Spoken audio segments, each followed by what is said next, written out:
The process started 2 years ago, and I came to see the principal of the faculty, Dear Wood, and we sat down. He informed me about the whole procedure, and afterwards, I think I came back a second time. Got to talk to the members of the faculty as well, and they had a lot of information to offer, very helpful, good counselors as well. So individually, I sat down with each one of them, and they told me how it goes about, how it's really easy. It looks a little complicated, but when you sit down with them and talk with them, everything is smooth, very, very smooth. So yeah, started 2 years ago, and up to today, it's been helping me, yeah, on and off. So yeah, procedure is pretty simple. I'm a Presbyterian from the start, so I give honor to them. I talked with my pastor, and he was like, I need to come and sit down with him and talk to them. However, when I look at my pastor, I like the way he is, the knowledge he has.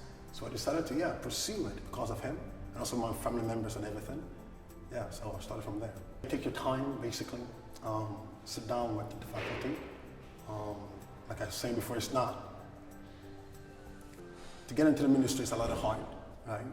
But if you know that you're called for it, I don't think you're going to encounter a lot of troubles. You're going to go through it very easily. So yeah, if you're a student, you come in.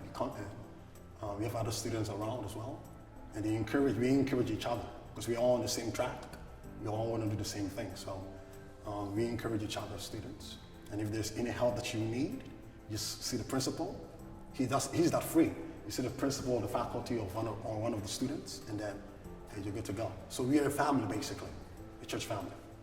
After graduation, I'm thinking of being a minister for sure. That's my heart desire, really. So start from there and see what God has to offer in the future. So basically, just be a minister and try to help people. Yeah, help people's needs and all, basically. The college basically prepares leaders for sure, and the faculty, they're an example of good leaders. Most of them are pastors, basically, and wanting to be a pastor, you see the influence they have on you. You would sit down with them, and they will give you guidance and counsel as well. So they are great leaders to help leaders rise up, basically. So yeah, be a minister. I like the chapel. Oftentimes we gather together, we go to church together. We have a small chapel here. We commune together.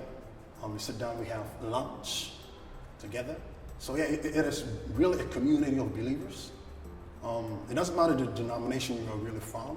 Just come in, we gather together, we pray, we worship together.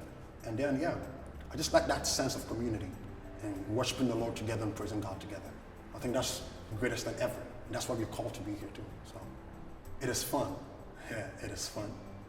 We got to do things together. We got to go places together. The friendship as well brings connections also. Sometimes you feel as if there is no hope. You feel as if you can't do it. But just the fact that we have leaders here, and they've been through the same situation that we are going through too. And they will encourage you, and they will tell you, hey, I flanked here, or this happened to me here, so you can relate with them. So if you're a student, you come in, we're not Superman, or we're not altogether so wise or so great that you feel inferior. No, just come in, relate to us. You rob of us and we rob of you. And then from there we go on. So if a student wants to come, come. It is fun. I like the intellectual aspect of it. You get wiser and wiser just by sitting on the feet of those who are a little older. Because this is saying, wisdom is not in one person's mind, right? So just by sitting down and listening to those who are older, you could learn something more from them. So come. And yeah, you're gonna love the experience as well.